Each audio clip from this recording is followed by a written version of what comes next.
कहानी की शुरुआत कैलिफोर्निया के एक सुनसान हाईवे से होती है। चारों तरफ सूखी पहाड़ियां, झाड़ियां और दूर तक फैली खाली सड़क दिखाई देती है। सफर आराम से चल रहा होता है कि अचानक एसयूवी का एक टायर जोरदार आवाज के साथ फट जाता है। गाड़ी सड़क पर बुरी तरह हिलने लगती है, लेकिन ड्राइव कर रहा टोड स्टीयरिंग संभालकर उसे सड़क किनारे रोक देता है। सभी घबराकर बाहर निकलते हैं। किसी को चोट नहीं लगी होती, इसलिए वे राहत की सांस लेते हैं। जेफ गाड़ी की डिग्गी से स्पेयर टायर और टूल्स निकालता है। टोड भी उसकी मदद करने लगता है। बाकी लोग आसपास देखते हैं, लेकिन सड़क पर दूर दूर तक कोई दूसरी गाड़ी दिखाई नहीं देती। जगह इतनी सुनसान है कि किसी के फोन में सिग्नल भी नहीं आ रहा। एरिक बाथरूम जाने के लिए सड़क से कुछ दूरी पर मौजूद झाड़ियों की तरफ चला जाता है। दूसरी तरफ जोड़ी, केरन और सारा धूप से बचने के लिए एसयूवी की आड़ में खड़ी होकर बातें करने लगती है। जेफ डैमेज्ड टायर को ध्यान से चेक करता है। उसे रबर के अंदर धातु का एक छोटा टुकड़ा दिखाई देता है। वह उसे निकाल कर देखता है तो समझ जाता है कि यह किसी बुलेट का हिस्सा है। टायर किसी पत्थर या खराब सड़क की वजह से नहीं फटा था। किसी ने दूर से गोली मारकर उसे पंक्चर किया था। यह बात समझ आते ही जेफ के चेहरे से मुस्कान गायब हो जाती है। वह बाकी लोगों को सावधान करने के लिए उनकी तरफ देखने ही वाला होता है कि एक गोली सीधे उसके सिर में लगती है। जेफ वहीं गाड़ी के पास गिर जाता है। गोलियों की आवाज बाकी लोगों को साफ सुनाई नहीं देती। उन्हें लगता है कि शायद टायर या कोई टूल गिरा है। उसी दौरान स्पेयर टायर ढलान की वजह से सड़क की तरफ लुढ़कने लगता है। टोड उसे पकड़ने के लिए दौड़ पड़ता है। सारा अपने फोन को चेक करते हुए एसयूवी के पास आती है। उसकी नजर जमीन पर पड़े जेफ पर पड़ती है। पहले उसे लगता है कि वह गाड़ी के नीचे कुछ देख रहा है, लेकिन पास पहुंचने पर उसे जेफ के सिर से बहता खून दिखाई देता है। डर के कारण सारा कुछ बोल नहीं पाती। वह वहीं खड़ी रह जाती है। टोड टायर लेकर वापस आता है और उसके चेहरे की तरफ देखकर पूछता है कि क्या हुआ है। सारा जेफ की तरफ इशारा करने की कोशिश करती है, लेकिन उसी समय एक गोली उसके चेहरे के पास से गुजरती है। सभी चौंक जाते हैं। घायल सारा लड़खड़ाते हुए एसयूवी की तरफ बढ़ती है। जोड़ी और केरन उसकी मदद करने के लिए आगे आती है, मगर स्नाइपर दूसरी गोली चलाता है। इस बार गोली सारा के सिर में लगती है और वह सड़क पर गिर जाती है। केरन तुरंत समझ जाती है कि दूर कहीं कोई शूटर छिपा हुआ है। वह जोड़ी और टोड को चिल्लाकर एसयूवी के पीछे आने के लिए कहती है। जोड़ी नीचे झुकते हुए गाड़ी की आड़ में पहुंच जाती है। टोड भी तेजी से उनकी तरफ दौड़ता है। स्नाइपर उस पर गोली चलाता है जो उसके हाथ और बांह के पास लगती है। टोड किसी तरह खुद को एसयूवी के पीछे खींच लेता है। झाड़ियों की तरफ गया एरिक गोलियों की आवाज सुनकर वापस मुड़ता है। वह बाकी लोगों तक पहुंचना चाहता है, लेकिन खुले रास्ते पर आते ही उसके पास मिट्टी में एक गोली लगती है। वह तुरंत पास मौजूद एक मोटे पेड़ के पीछे छिप जाता है। अब 3 लोग एसयूवी के पीछे फंसे हुए हैं और एरिक उनसे कुछ दूरी पर पेड़ की आड़ में है। बीच का पूरा हिस्सा खुला हुआ है। इनमें से कोई भी अपनी जगह छोड़कर दूसरे तक नहीं पहुंच सकता। टोड की बांह से लगातार खून बह रहा है। जोड़ी उसका घाव दबाने की कोशिश करती है। केरन एसयूवी की मेटल बॉडी पर लगे बुलेट मार्क्स देखकर अंदाजा लगाती है कि शूटर काफी दूर बैठा है और किसी पावरफुल राइफल का इस्तेमाल कर रहा है। केरन को वेपन्स के बारे में थोड़ी जानकारी है,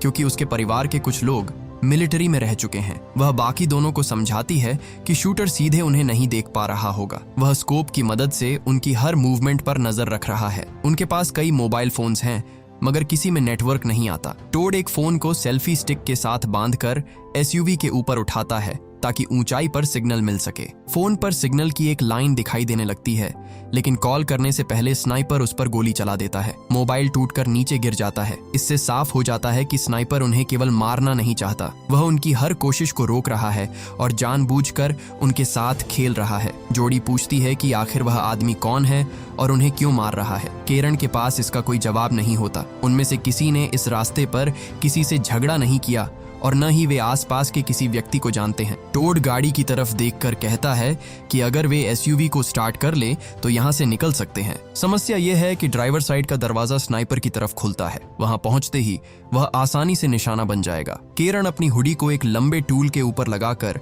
एसयूवी की छत के दूसरी तरफ उठाती है। दूर से वह किसी इंसान के सिर जैसी दिखाई देती है। स्नाइपर उस हुडी पर गोली चलाता है। गोली चलते ही टोड एसयूवी का दरवाजा खोलकर अंदर घुसने की कोशिश करता है। वह ड्राइवर सीट तक पहुंच तो जाता है, लेकिन शूटर लगातार विंडशील्ड और दरवाजों पर फायर करने लगता है। ग्लास टूटने लगता है और टोड को सीटों के नीचे झुकना पड़ता है। वह इग्निशन चेक करता है मगर गाड़ी तुरंत स्टार्ट नहीं होती। लगातार गोलियां चलने के कारण उसे वापस एसयूवी के पीछे आना पड़ता है। दूसरी तरफ एरिक अपने फोन का कैमरा चालू करता है। वह सीधे पेड़ के पीछे से बाहर नहीं देख सकता, इसलिए फोन को धीरे धीरे किनारे से निकालकर सामने मौजूद पहाड़ियों और पेड़ों का वीडियो रिकॉर्ड करता है। स्नाइपर फोन को नहीं देख पाता। कुछ देर रिकॉर्डिंग करने के बाद एरिक मोबाइल वापस खींचता है और वीडियो को जूम करके अलग अलग पेड़ों को चेक करने लगता है। एक ऊंचे पेड़ की शाखाओं के बीच उसे हल्की मूवमेंट दिखाई देती है। ध्यान से देखने पर राइफल का बैरल और एक व्यक्ति की परछाई नजर आती है। स्नाइपर जमीन पर नहीं बल्कि सड़क से काफी दूरी पर एक पेड़ के ऊपर छिपा हुआ है।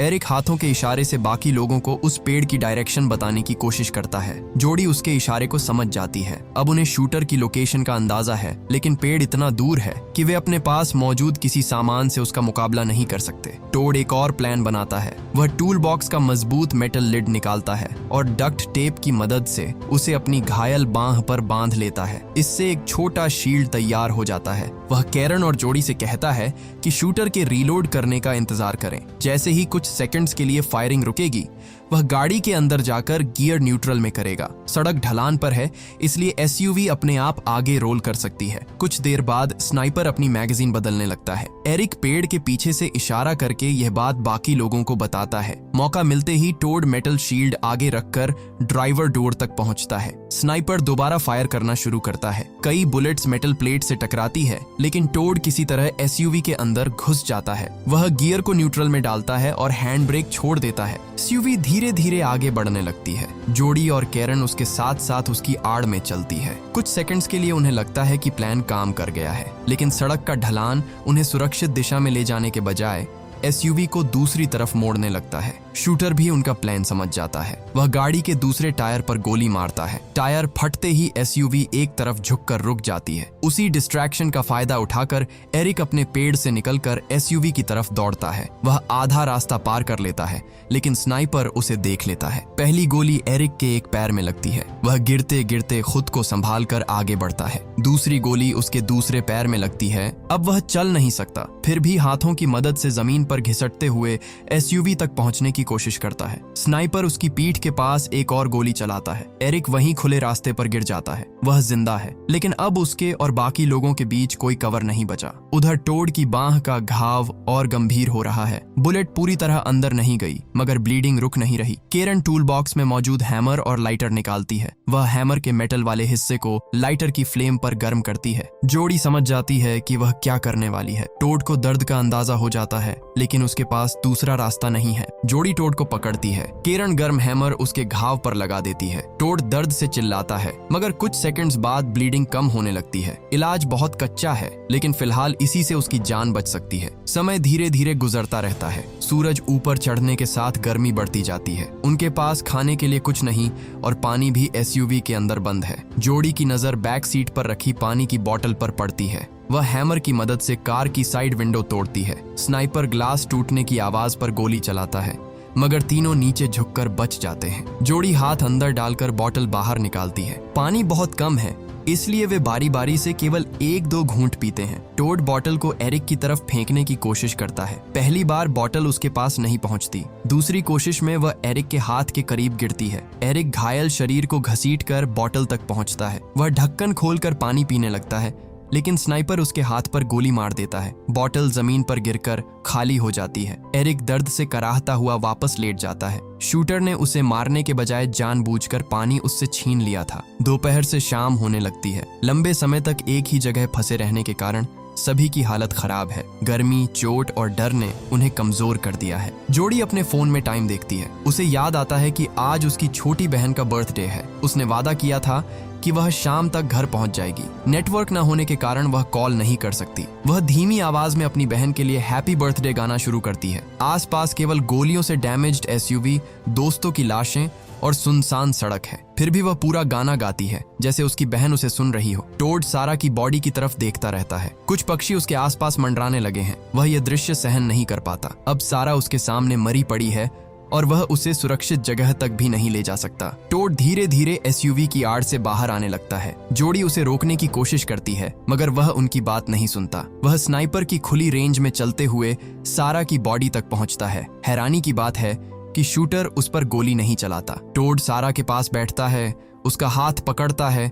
और उसके चेहरे को कपड़े से ढक देता है। कुछ देर तक वह वहीं शांत बैठा रहता है, स्नाइपर जैसे जानबूझकर उसे यह समय दे रहा होता है। सड़क के दूसरी तरफ एरिक अब भी जिंदा है, मगर उसके शरीर से बहुत खून बह चुका है। झाड़ियों से एक जंगली जानवर उसकी तरफ बढ़ता दिखाई देता है। एरिक उसे देखता है, लेकिन अपने पैरों को हिला भी नहीं सकता। जानवर उसके पास पहुंचने से पहले ही एरिक की सांसें धीमी पड़ जाती हैं। चोट और खून की कमी के कारण वह वही दम तोड़ देता है। कुछ देर बाद दूर सड़क पर एक दूसरी कार दिखाई देती है। टोड तुरंत खड़ा होकर दोनों हाथों से उसे रुकने का इशारा करता है। वह जोर जोर से चिल्लाता है कि आगे खतरा है और उन्हें वापस मुड़ जाना चाहिए। कार में बैठी फैमिली इतनी दूर से उसकी बात नहीं सुन पाती। गाड़ी लगातार उनकी तरफ बढ़ती रहती है। स्नाइपर टोड के आसपास गोलियां चलाकर उसे सड़क से हटाने की कोशिश करता है। टोड फिर भी अपनी जगह नहीं छोड़ता। वह चाहता है कि किसी तरह वह फैमिली वहां तक पहुंचने से पहले रुक जाए। आखिरकार शूटर उसके सीने में गोली मार देता है। टोड पीछे की तरफ गिरता है और सारा के पास ही दम तोड़ देता है।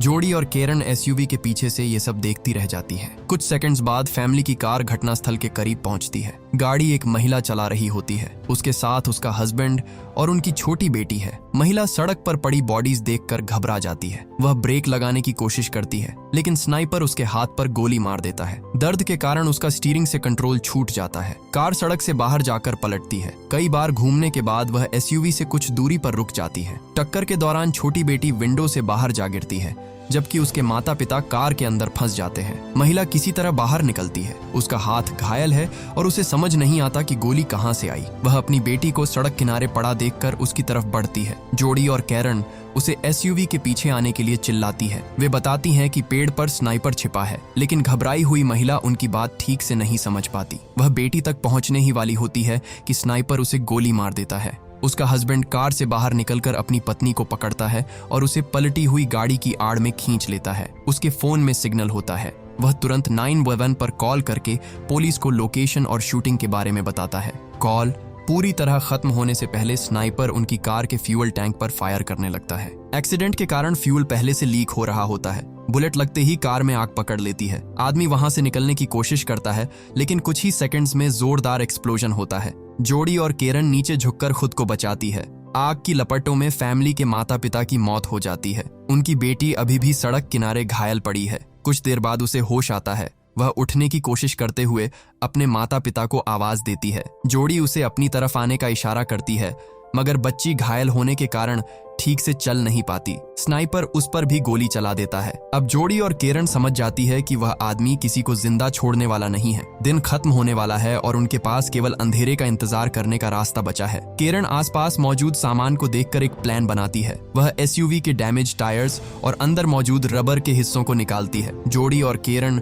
थोड़ी थोड़ी देर में गाड़ी के अंदर रबर और कपड़ों के टुकड़े जलाने लगती है। कुछ ही समय में एसयूवी के आसपास काला धुआं फैल जाता है। हवा धुएं को स्नाइपर वाले पेड़ की दिशा में ले जाती है। अब शूटर को उनकी एग्जैक्ट पोजीशन साफ दिखाई नहीं देती। दोनों नीचे झुककर एसयूवी से बाहर निकलने की तैयारी करती है। केरन जंगल की तरफ भागना चाहती है। पेड़ों के बीच पहुंचने के बाद स्नाइपर के लिए उन्हें निशाना बनाना मुश्किल होगा। वे बाहर निकलती ही हैं कि दूर से सायरन और हेडलाइट्स दिखाई देती है। 911 कॉल मिलने के बाद पुलिस घटनास्थल तक पहुंच चुकी है। एक टैक्टिकल व्हीकल में कई आर्म्ड ऑफिसर्स आते हैं। उनमें 2 मार्क्समैन भी मौजूद हैं। पुलिस रोड पर बॉडीज और जली हुई कार देखकर तुरंत पोजीशंस लेने लगती हैं। ऑफिसर्स को स्नाइपर की एग्जैक्ट लोकेशन नहीं पता। जोडी धुएं के बीच से चिल्लाकर उन्हें पेड़ की डायरेक्शन बताने की कोशिश करती है। व्हीकल के अंदर बैठा एक ऑफिसर रेडियो पर बैकअप मांगता है। उसी समय स्नाइपर धुएं के बीच हल्की मूवमेंट देखकर गोली चलाता है। बुलेट ऑफिसर के चेहरे पर लगती है और ड्राइवर का व्हीकल पर कंट्रोल छूट जाता है। पुलिस व्हीकल आगे की तरफ बढ़ने लगता है। पीछे बैठा एक मार्क्समैन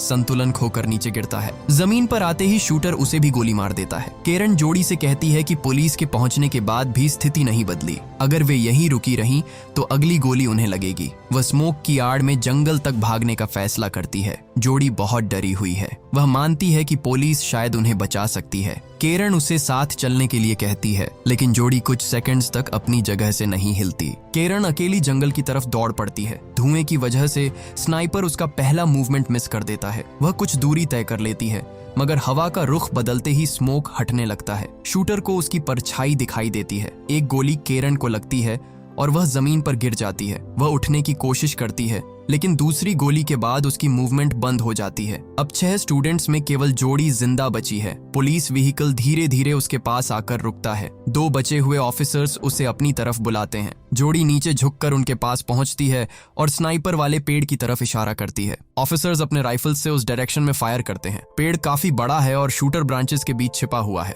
अंधेरे, स्मोक और डिस्टेंस के कारण उनकी बुलेट सही जगह नहीं पहुंचती। स्नाइपर जवाब में एक ऑफिसर को गोली मार देता है। दूसरा ऑफिसर अपनी पोजीशन बदलकर उसे निशाना बनाने की कोशिश करता है, मगर शूटर उसे भी खत्म कर देता है। जोड़ी पुलिस व्हीकल के पास अकेली रह जाती है। उसके चारों तरफ उसके दोस्तों और ऑफिसर्स की बॉडीज पड़ी है। वह जानती है कि अगर वह कवर से बाहर निकली तो स्नाइपर उसे भी मार देगा। वह व्हीकल के अंदर घुसती है और इंजन स्टार्ट करती है। शूटर विंडशील्ड पर फायर करता है। ग्लास टूटकर जोड़ी के चेहरे और कंधे के पास लगता है। एक गोली उसके कंधे को घायल कर देती है, लेकिन इस बार जोड़ी वहां से भागने की कोशिश नहीं करती। उसे एरिक के फोन से पता चली स्नाइपर की लोकेशन याद है। वह स्टीयरिंग सीधे उसी पेड़ की तरफ मोड़ देती है। व्हीकल तेजी से सड़क छोड़कर पहाड़ी और झाड़ियों के बीच आगे बढ़ता है। स्नाइपर लगातार उस पर बुलेट्स चलाता है, मगर जोड़ी स्पीड कम नहीं करती। वह जानबूझकर पुलिस व्हीकल को पूरी ताकत से उस पेड़ में टकरा देती है जिस पर शूटर बैठा हुआ था। जोरदार टक्कर से पेड़ हिल जाता है। स्नाइपर संतुलन खोकर शाखाओं से नीचे गिरता है। उसकी राइफल भी उससे दूर जमीन पर जा गिरती है। जोड़ी घायल हालत में व्हीकल से बाहर निकलती है। वह जमीन पर पड़ी स्नाइपर राइफल उठा लेती है। पहली बार शूटर उसके सामने है, लेकिन उसका चेहरा साफ दिखाई नहीं देता। वह आदमी गिरने के बाद भी जिंदा है। उसके पास अब राइफल नहीं है, इसलिए वह एक नाइफ निकालकर जोड़ी की तरफ बढ़ता है। जोड़ी राइफल का निशाना उस पर लगाकर फायर करती है। पहली गोली उसके शरीर में लगती है। वह दूसरी और तीसरी गोली चलाती है, मगर शूटर फिर भी उसकी तरफ आने की कोशिश करता है। कुछ और बुलेट्स लगने के बाद वह जमीन पर गिर जाता है। जोड़ी राइफल दोबारा चलाने की कोशिश करती है,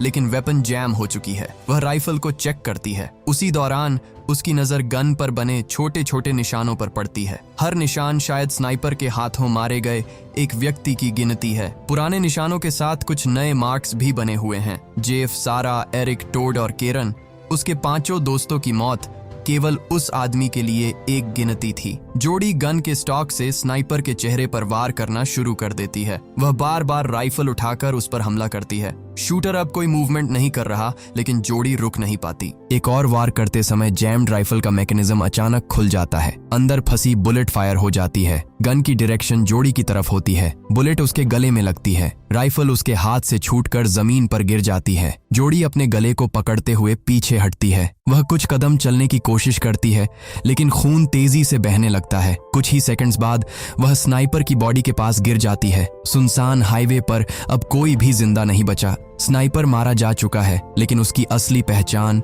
और लोगों को मारने का कारण कभी सामने नहीं आता। इसी डार्क और शॉकिंग सीन के साथ फिल्म की कहानी खत्म हो जाती है।